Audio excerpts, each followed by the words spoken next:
बिस्मिल्लाहिर्रहमानिर्रहीम। Dear students, welcome to physics class. हम physics में चैप्टर नंबर 6 को हमने स्टार्ट किया हुआ था। कल हमने चैप्टर 6 को स्टार्ट किया था। चैप्टर नंबर 6 का नाम है इक्विलिब्रियम। कल हमने देखा इक्विलिब्रियम क्या होता है और उसकी दो टाइप्स देखी, और फिर हमने उसके बाद जो है वो टॉर्क को स्टडी किया कि टॉर्क क्या होता है। आज जो हमारा पहला टॉपिक है इसी चैप्टर से वो है सेंटर ऑफ ग्रेविटी। सबसे पहले हम देखते हैं कि सेंटर ऑफ ग्रेविटी क्या होता है। The point at which the whole weight of the body act is called centre of gravity. Centre of gravity एक किसी भी जिस्म का, किसी भी बॉडी का वो पॉइंट होता है जहां पर उसका पूरा वेट सिमट कर एडजस्ट हुआ होता है। वेट याद रखिएगा, वही फोर्स जो जिससे जो है अर्थ अट्रैक्ट कर रही होती है। हम जानते हैं वेट क्या होता है जी। एक ऐसी फोर्स होती है जो अर्थ अप्लाई करती है हर बॉडी पर और उसको अपनी तरफ अट्रैक्ट कर रही होती है।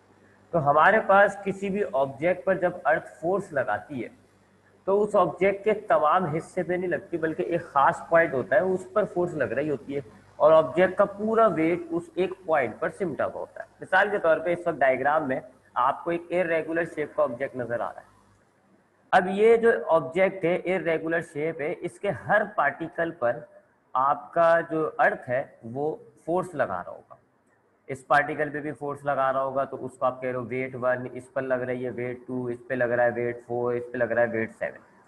ऑब्जेक्ट के हर पार्टिकल पर अर्थ जो है वो फोर्स लगा रही होगी।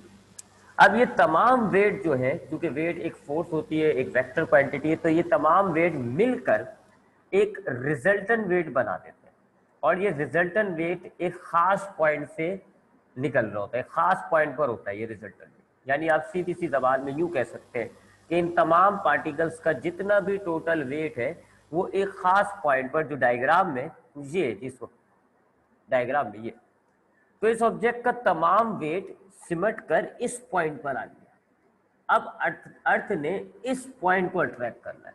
अर्थ इस पॉइंट पर फोर्स लगाएगा, एक बड़ी फोर्स लगा देता है जिसको हम रिजल्टेंट वेट कह रहे हैं।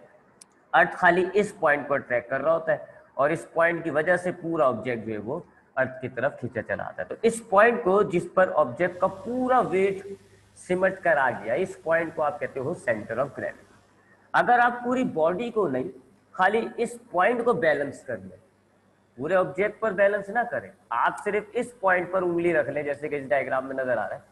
एक स्केल के सेंटर ऑफ ग्रेविटी पर इंसान ने अपनी उंगली रखी हुई। अब इस उंगली रखने से क्या होता है, हम जानते हैं, कल की क्लास में भी हमने देखा था कि अगर हम एक किताब को टेबल पे रख देते, सरफेस पे रख देते हैं, तो एक अपवर्ड फोर्स लगना शुरू हो जाती है जिसको आप normal reaction of the surface कहते हैं।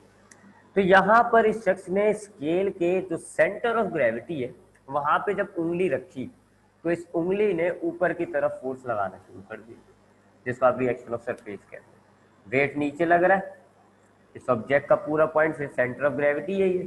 तो इस सेंटर ऑफ ग्रेविटी पर क्या हुआ जी, स्केल का पूरा वेट आ गया और वो नीचे की तरफ लग रहा है। इस लड़के ने उंगली रख दी, उंगली रखने से क्या हो गया, अब एक ऊपर की तरफ फोर्स प्रोवाइड कर दी और वो वेट जो है बैलेंस हो गया।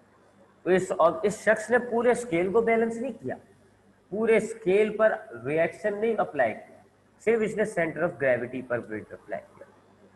हुआ क्या, आपका स्केल बैलेंस हो गया। सेंटर ऑफ ग्रेविटी क्या होता है, ऑब्जेक्ट का एक ऐसा पॉइंट होता है जिस पर ऑब्जेक्ट का पूरा वेट सिमट कर आ चुका होता है। पूरा उसका जो हर पार्टिकल्स का जितना भी छोटा छोटा वेट होगा वो सारा वेट उस एक पॉइंट पर आकर कंसंट्रेट हो जाता है। आप खाली उस पॉइंट को बैलेंस कर लो, आपकी पूरी बॉडी बैलेंस हो जाती है। That point is called centre of gravity. ये हमने मुख्तलिफ शेप्स के सेंटर ऑफ ग्रेविटी शो किए हुए डायग्राम में। एक सिलेंडर का ये वाला पॉइंट जो होता है सेंटर ऑफ ग्रेविटी होता है। इसी तरह ये ट्रायंगल है, इसका सारा वेट इस पॉइंट पर आया हुआ होगा, इसको आप सेंटर ऑफ ग्रेविटी कहते हो। अगर आप इसको बैलेंस कर दोगे ट्रायंगल पूरा बैलेंस हो जाएगा। सर्किल का जो सेंटर होता है वो सेंटर ऑफ ग्रेविटी होता है, ये स्क्वायर का सेंटर ऑफ ग्रेविटी है, ये रेक्टेंगल का सेंटर ऑफ ग्रेविटी है। तो what is centre of gravity, एक ऐसा पॉइंट होता है ऑब्जेक्ट में जो कि जिसमें पूरा ऑब्जेक्ट का वेट आकर सिमट जाता है। आप खाली उस एक पॉइंट को बैलेंस करें, आपका पूरा बॉडी जो है, अगर आपने उस एक पॉइंट को गिरने से रोक दिया तो आपका पूरा ऑब्जेक्ट जो है वो गिरने से बच जाता है। उसके बाद अब हमारे पास है जी अगला topic, conditions of equilibrium. Equilibrium तो हमने कल की क्लास में पढ़ा था कि अगर एक ऑब्जेक्ट पे लगने वाली तमाम फोर्सेस को हम बैलेंस कर दें, नेट फोर्स जीरो हो जाए, एक्सेलरेशन जीरो हो जाए, तो इसको आप इक्विलिब्रियम कहते हैं। कंडीशंस मतलब शराइत। इक्विलिब्रियम की हमारे पास दो कंडीशंस होती है, दो कंडीशन है इक्विलिब्रियम की। अगर आप ये दो कंडीशंस पूरी कर ले, ऑब्जेक्ट जो है वो इक्विलिब्रियम में आ जाता है। ठीक है, तो इसको हम कहते हैं कंडीशंस ऑफ इक्विलिब्रियम, यानी कि इक्विलिब्रियम की शराइत। फर्स्ट कंडीशन ऑफ इक्विलिब्रियम क्या है कि अगर आपके एक ऑब्जेक्ट पर बहुत सारी फोर्सेस लग रही हो, जितनी भी फोर्सेस लग रही हो, अगर आप सबको प्लस करें, the answer should be zero. अगर आपके पास एक ऑब्जेक्ट है और उस पर फोर्सेस लग रही है, और अगर आप तमाम फोर्सेस को प्लस करें, ऐड करें, आंसर जीरो आ रहा हो, तो इसको आप कहते हो कि ये फर्स्ट कंडीशन ऑफ इक्विलिब्रियम के मुताबिक ऑब्जेक्ट जो है वो इक्विलिब्रियम में आ जाएगा। मिसाल की ये इसकी स्टेटमेंट है।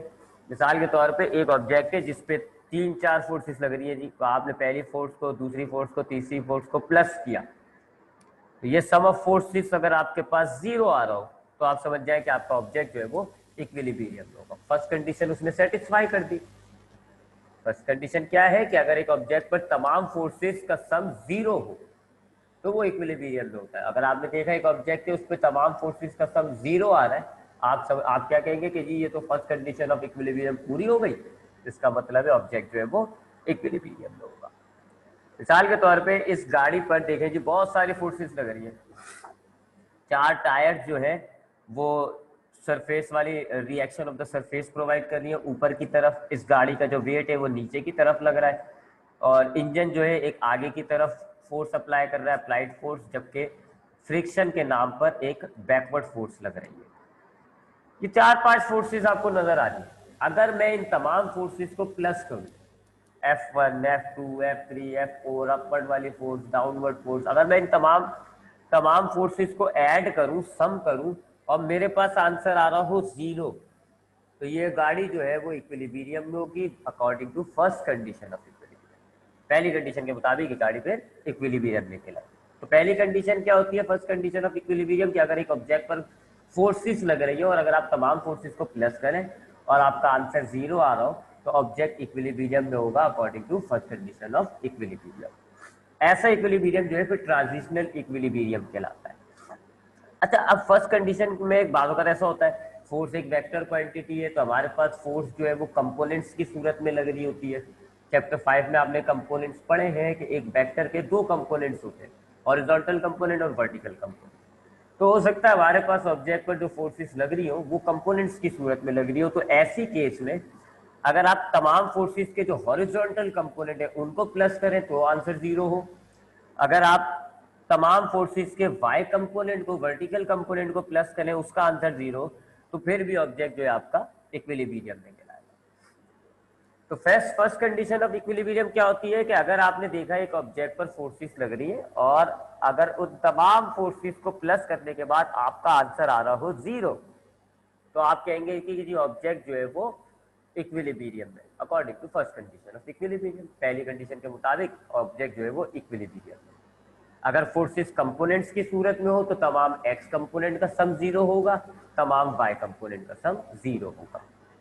फर्स्ट कंडीशन अगर ऑब्जेक्ट पूरा कर लेता है, अगर उसके फोर्सेस का सम जीरो आता है, तो फिर हम कहते हैं ऐसे इक्विलिब्रियम को ट्रांजिशनल इक्विलिब्रियम। ठीक है, याद रखिएगा, ऐसे इक्विलिब्रियम को हम कहते हैं ट्रांजिशनल इक्विलिब्रियम। अब सेकंड कंडीशन क्या होती है? बाज़-औक़ात ऑब्जेक्ट पर फोर्स तो लग रही होती है, लेकिन लीनियर मोशन के बजाय टॉर्क पैदा हो रहा होता है। तो ऐसी सूरत में क्या होता है? ऐसी सूरत में सेकंड कंडीशन होती है। अगर ऑब्जेक्ट में लीनियर मोशन नहीं बल्कि टॉर्क हो, ऑब्जेक्ट गोल घूम रहा हो, तो फिर हम सेकंड कंडीशन ऑफ इक्विलिब्रियम पे आते हैं। सेकंड कंडीशन ऑफ इक्विलिब्रियम के मुताबिक अगर एक ऑब्जेक्ट पे टॉर्क लग रहे हैं बहुत सारे और तमाम टॉर्क का सम जीरो आ रहा हो, अगर आपने तमाम टॉर्क को प्लस किया और आंसर आ रहा हो जीरो, तो फिर ऑब्जेक्ट इक्विलिब्रियम में कहलाएगा। ठीक है, क्योंकि सारे टॉर्क एक दूसरे को कैंसिल कर देंगे, एक्सेलरेशन जीरो होगा। तो फर्स्ट कंडीशन के मुताबिक अगर फोर्सेस लग रही हैं और उनका सम जीरो है तो ऑब्जेक्ट इक्विलिब्रियम में है। और सेकंड कंडीशन के मुताबिक अगर आपके पास ऑब्जेक्ट पर टॉर्क है, टॉर्क लग रहा है, और अगर आप उन टॉर्क्स को प्लस करें आपका आंसर जीरो आ रहा हो, तो ऑब्जेक्ट जो है वो इक्विलिब्रियम में। फर्स्ट कंडीशन के अंदर अगर इक्विलिब्रियम आता है तो आप उसको ट्रांजिशनल इक्विलिब्रियम कहते हैं, और सेकंड कंडीशन अगर ऑब्जेक्ट ने पूरी करी है तो फिर जो इक्विलिब्रियम आएगा उसको आप कहते हैं रोटेशनल इक्विलिब्रियम। मिसाल के तौर पे ये आपने पार्क में लगा हुआ झूला देखा होगा, लीवर की टाइप होती है ये, इसमें दोनों तरफ दो बच्चे बैठ गए। अब सपोज करें जी ये यहाँ पर ये जो लड़की है इसका वेट नीचे की तरफ लग रहा होगा, ये मोमेंट आर्म, इसकी लड़की की वजह से एक टॉर्क पैदा हो रहा होगा जो कि लीवर को आपके क्लॉकवाइज घुमा रहा होगा। इसी तरह इस लड़के का वेट नीचे की तरफ लग रहा है, ये फोर्स हो गई, ये मोमेंट आर्म हो गया, तो इस लड़के की वजह से एक टॉर्क पैदा हो रहा होगा जो इस ऑब्जेक्ट को या इस लीवर को एंटी क्लॉकवाइज घुमा रहा होगा। तो इस लीवर पे दो टॉर्क काम कर रहा है, एक ये वाला टॉर्क, एक ये वाला टॉर्क। लड़की वाला जो टॉर्क है ये क्लॉकवाइज ऑब्जेक्ट को मूव कर रहा है, यानी ये नेगेटिव टॉर्क हो गया, और लड़के का जो टॉर्क है वो ऑब्जेक्ट को एंटी क्लॉकवाइज घुमा रहा है, लिहाजा ये पॉजिटिव टॉर्क हो गया। तो ये दोनों टॉर्क हो गए। अगर मैंने इन दोनों टॉर्क को प्लस किया, आंसर आएगा 0, तो फिर मैं कहूंगा कि ये जो लीवर है ये सेकंड कंडीशन ऑफ इक्विलिब्रियम के मुताबिक स्टेट ऑफ इक्विलिब्रियम में आ चुका है, और इस इक्विलिब्रियम को मैं कहूंगा रोटेशनल इक्विलिब्रियम। तो ये दो कंडीशंस होती हैं इक्विलिब्रियम की, दो शराइत होती हैं जी। पहली कहलाती है फर्स्ट कंडीशन, जिसके मुताबिक अगर ऑब्जेक्ट में फोर्सेस का सम 0 हो तो ऑब्जेक्ट जो है वो ट्रांजिशनल इक्विलिब्रियम में होता है, और सेकंड कंडीशन के मुताबिक अगर ऑब्जेक्ट पर टॉर्क का सम 0 हो तो फिर ऑब्जेक्ट जो है वो रोटेशनल इक्विलिब्रियम में होता है। आगे बढ़ते हैं जी। अब हमारे पास इस चैप्टर का लास्ट टॉपिक है, इस चैप्टर का इस टॉपिक का नाम है स्टेट्स ऑफ इक्विलिब्रियम। इस इक्विलिब्रियम की शक्लें, स्टेट्स यानी शक्ल। इक्विलिब्रियम की 3 शक्लें होती हैं या 3 स्टेट्स होती हैं इक्विलिब्रियम, स्टेबल, अनस्टेबल और न्यूट्रल। स्टेबल इक्विलिब्रियम क्या होता है? मिसाल के तौर पे इस डायग्राम को देखें, ये आपने डायग्राम में एक पेंसिल को आपने इस तरह रखा हुआ है कि उसका जो बेस है, पेंसिल का जो बेस है वो जमीन से टच हुआ हुआ है, ठीक है। बेस मतलब जमीन, बेस कहते हैं आप निचले हिस्से को। तो आपने इस पेंसिल को इस तरह रखा हुआ है कि ये जो है इसका बेस जो है वो जमीन पर आया है। अभी इस वक्त ये पेंसिल रुकी हुई है स्टेट ऑफ रेस्ट में। इस वक्त जितने भी इस पर फोर्सेस लग रही है वो सब जो है एक दूसरे को कैंसिल कर रही है, नेट फोर्स आ रही है 0। और फर्स्ट कंडीशन ऑफ इक्विलिब्रियम के मुताबिक जब नेट फोर्स 0 होती है तो ऑब्जेक्ट जो है वो इक्विलिब्रियम में होता है, लिहाजा ये पेंसिल इस वक्त इक्विलिब्रियम में रुकी हुई है, स्टैटिक इक्विलिब्रियम हो गया। अच्छा, अब अगर आप इस पेंसिल के इक्विलिब्रियम को डिस्टर्ब करें, थोड़ा सा आप इसको मूव करें, हिलाएं, इक्विलिब्रियम इसका डिस्टर्ब हो जाएगा। उसके बाद क्या होगा, थोड़ी देर बाद ये दोबारा इक्विलिब्रियम में आ जाएगी, दोबारा पोजीशन, दोबारा जो है वो सारी जो फोर्सेस है वो एक दूसरे को कैंसिल कर देंगे, ये रुक जाएगा। इस वक्त ऑब्जेक्ट इक्विलिब्रियम में है, अगर मैं इसको डिस्टर्ब करूंगा ये दोबारा थोड़ी देर बाद इक्विलिब्रियम में आ जाएगा। अब जब दोबारा इक्विलिब्रियम में आएगा, दोबारा जब ये आएगा तो इसकी पोजीशन बिल्कुल यही रहेगी, बिल्कुल इसी तरह रहेगा, गिरेगा तो नहीं था, हल्का सा डिस्टर्ब किया गया, सेम पोजीशन वाला इक्विलिब्रियम आएगा। यानी कि एक ऑब्जेक्ट पर अगर इक्विलिब्रियम है, मैं उसको डिस्टर्ब करता हूं इक्विलिब्रियम को, उसके बाद जब वो दोबारा इक्विलिब्रियम हासिल करेगा तो बिल्कुल पहले जैसा होगा। That equilibrium is called stable, stable equilibrium कहलाता है। Body is said to be in stable equilibrium if it comes back to its original position when slightly disturb. अगर आपके पास एक ऑब्जेक्ट इक्विलिब्रियम में है, आप उसको डिस्टर्ब करते हैं, उसका इक्विलिब्रियम खराब करते हैं, और वो दोबारा इक्विलिब्रियम में जब आएगा बिल्कुल पहले जैसा होगा, एंड इस इक्विलिब्रियम को आप कहते हैं स्टेबल। जैसे अगर आपने एक टेबल पे मोबाइल रखा हुआ है, रुका हुआ है मोबाइल स्टेट ऑफ रेस्ट में, according to first condition of equilibrium इस पे लगने वाली फोर्सेस का सम 0 है तो ये इक्विलिब्रियम हो गया। अब अगर आप टेबल हिलाएंगे आपका मोबाइल भी थोड़ा सा हिलेगा, इक्विलिब्रियम डिस्टर्ब हो गया। लेकिन जब आप टेबल हिलाना बंद कर देंगे आपका मोबाइल दोबारा रुक जाएगा, मोबाइल उसी तरह जैसे पहले था बिल्कुल उसी पोजीशन पे रहेगा।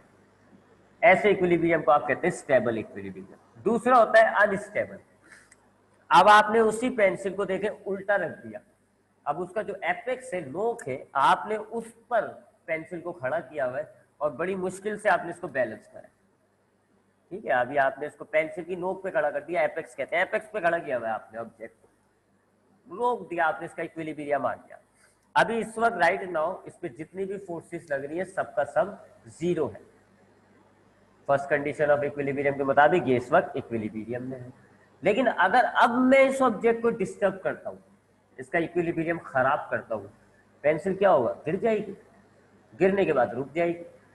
अब जब दोबारा इक्विलिब्रियम आएगा तो ये पहले जैसा नहीं होगा। अभी कैसा है, ये वर्टिकल खड़ी हुई है, अभी ये कैसी है, वर्टिकल खड़ी हुई है जी। देखें पेंसिल इस वक्त इक्विलिब्रियम में कैसे है जी, वाई एक्सिस पर है, लंबाई में। अगर आप खुद समझते हैं कि अगर आप इसको डिस्टर्ब करेंगे क्या होगा, पेंसिल गिर जाएगी, जमीन पर आ जाएगी और रुक जाएगी। तो अब जब दोबारा इक्विलिब्रियम आ रहा है, एक नई पोजीशन के साथ आ रहा है, ओरिजिनल पोजीशन खत्म हो रही है, एक नई पोजीशन आ रही है, ऐसे इक्विलिब्रियम को आप कहते हैं unstable equilibrium. If it does not come back to its original position. तो अगर आपने ऑब्जेक्ट का इक्विलिब्रियम डिस्टर्ब किया, जब वो दोबारा इक्विलिब्रियम हासिल करता है तो पहले जैसा अगर हैगा तो उसको आप कहोगे स्टेबल इक्विलिब्रियम, और अगर पहले जैसा नहीं है, एक नई पोजीशन पर बना इक्विलिब्रियम, तो उसको आप कहोगे अनस्टेबल इक्विलिब्रियम। तीसरा जो होती है टाइप, उसको आप कहते हो न्यूट्रल इक्विलिब्रियम। अब जरा पेंसिल को इस पोजीशन पे रख के चेक करते हैं, लिटाया हुआ है अब आपने इसको हॉरिजॉन्टली, इस वक्त इक्विलिब्रियम में फोर्सेस का सम जीरो आ रहा है, फर्स्ट कंडीशन के मुताबिक ये इक्विलिब्रियम में। अगर आप इसको डिस्टर्ब करेंगे, ये रोल होती हुई कहीं और जाके एक नया इक्विलिब्रियम बना देगी।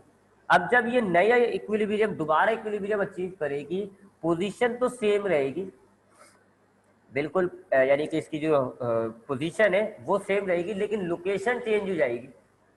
ये आपका जो पेंसिल है इस वक्त हॉरिजॉन्टल है, जब ये दोबारा इक्विलिब्रियम बनाएगा ये हॉरिजॉन्टल ही रहेगा, लेकिन बस फर्क क्या होगा, रोल होती हुई चली जाएगी दूसरी जगह, यानी इस जगह पर इक्विलिब्रियम नहीं बनेगा, दूसरी जगह पर बनेगा। तो ये किस तरह का इक्विलिब्रियम हो रहा है कि अगर आपके पास एक ऑब्जेक्ट इक्विलिब्रियम में है, अगर आप उसको स्लाइडली डिस्टर्ब करें तो जो नया इक्विलिब्रियम आएगा वो होगा तो पहले जैसा, लेकिन किसी और लोकेशन पर बनेगा। ऐसे इक्विलिब्रियम को आप कहते हैं न्यूट्रल इक्विलिब्रियम। तो ये तीन स्टेट्स होती है इक्विलिब्रियम की, स्टेबल, अनस्टेबल और न्यूट्रल। स्टेबल इक्विलिब्रियम क्या होता है कि अगर आपने एक ऑब्जेक्ट का इक्विलिब्रियम डिस्टर्ब किया तो जब वो दोबारा इक्विलिब्रियम आएगा उसका, तो बिल्कुल पहले जैसा होगा। अनस्टेबल क्या होता है कि अगर आपने ऑब्जेक्ट के इक्विलिब्रियम को डिस्टर्ब किया तो जब दोबारा इक्विलिब्रियम आएगा तो वो बिल्कुल पहले जैसा नहीं होगा, बिल्कुल नया होगा। और न्यूट्रल क्या होता है कि अगर आपने ऑब्जेक्ट के इक्विलिब्रियम को डिस्टर्ब किया तो जो नया इक्विलिब्रियम दोबारा इक्विलिब्रियम आएगा होगा तो पहले जैसा, लेकिन कहीं और बनेगा। अब ये पेंसिल की एग्जांपल थी, जरा वर्बली बोतल की एग्जांपल लेते हैं। अगर आप बोतल को सीधा रख दें, उसका बेस जमीन पे रखें, ऐसे उसको खड़ा कर दें आप बोतल को कि उसका जो बेस होता है ना बोतल का, वो जमीन पर हो। अब आपने रोक दिया बोतल को, रख दिया ऐसे इक्विलिब्रियम। अगर आप इसके इक्विलिब्रियम को डिस्टर्ब करेंगे, बोतल थोड़ी सी शेक होगी, उसके बाद दोबारा आ जाएगी, रुक जाएगी। अब जब दोबारा रुकी, दोबारा इक्विलिब्रियम आया, बिल्कुल पहले जैसा आ रहा है, ये हो जाएगा आपका स्टेबल। फिर अगर आपने बोतल को, जो उसका ऊपर कैप होता है, उस एपेक्स पर खड़ा कर दिया, अगर आपने बोतल को, यानी उल्टा रखा है बोतल, आपने बोतल उल्टी रख दी, एपेक्स को जमीन से टच किया हुआ है, आपने बोतल को रोक दिया, स्टेबल, आपने जो है बोतल को रोक दिया, इक्विलिब्रियम में आ गई। अब अगर आप बोतल को हिलाएंगे, बोतल गिर जाएगी। अब जब दोबारा इक्विलिब्रियम आ रहा है तो बोतल चूंकि गिरी हुई है, एक नई पोजीशन पर इक्विलिब्रियम आया है, ये हो जाएगा अनस्टेबल। और न्यूट्रल क्या होगा, अगर आपने बोतल को लिटाया हुआ है और आप उसको थोड़ा सा फोर्स लगाए, वो बोतल रोल होती हुई दूसरी जगह चली जाएगी, तो अब दोबारा जाके रुक गई, लेकिन किसी और जगह पे इक्विलिब्रियम बना है, तो ये हो जाएगा न्यूट्रल। तो ये हमारे पास था जी आज का टॉपिक। 3 टॉपिक हमने देखे, centre of gravity, conditions of equilibrium और states of equilibrium. Centre of gravity क्या होता है, ऑब्जेक्ट का एक ऐसा पॉइंट होता है जिस पर उसका पूरा वेट कंसंट्रेट हुआ होता है, यानी पूरा वेट सिमट कर उस एक पॉइंट पर आया हुआ होता है, उस पॉइंट को आप कहते हो centre of gravity. Conditions of equilibrium हमारे पास 2 होती हैं। पहली कंडीशन के मुताबिक अगर ऑब्जेक्ट पर लगने वाली तमाम फोर्सेस का सम, तमाम फोर्सेस को हम प्लस कर रहे हैं, आंसर 0 आ रहा है, तो इसके मुताबिक होती है पहली कंडीशन इक्विलिब्रियम की, और ऑब्जेक्ट जो है वो ट्रांजिशनल इक्विलिब्रियम में कहलाएगा। दूसरी कंडीशन क्या है कि अगर ऑब्जेक्ट पर तमाम टॉर्क जो है, जितनी भी टॉर्क उस पर लग रही है, सबका सम जीरो आ रहा हो, सबको प्लस करने पर आंसर जीरो आ रहा हो, तो फिर जो है आप कहोगे कि ये सेकंड कंडीशन ऑफ इक्विलिब्रियम के मुताबिक ऑब्जेक्ट जो है वो रोटेशनल इक्विलिब्रियम है। और फिर 3 स्टेट्स पड़ी। अगर इक्विलिब्रियम डिस्टर्ब करने के बाद आपको दोबारा इक्विलिब्रियम पहले जैसा मिलता है तो स्टेबल है, पहले जैसा नहीं मिलता अनस्टेबल है, और पहले जैसा ही इक्विलिब्रियम मिलता है लेकिन किसी दूसरी जगह पर बनाए जाकर, तो इसको आप कहोगे न्यूट्रल इक्विलिब्रियम। यहाँ पर आपका ये जो चैप्टर है, चैप्टर नंबर 6, ये आपका इख्तिताम हो जाता है, खत्म हो जाता है। इंशाल्लाह नेक्स्ट क्लास में हम अब इसके जो न्यूमेरिकल्स है उनको देखेंगे।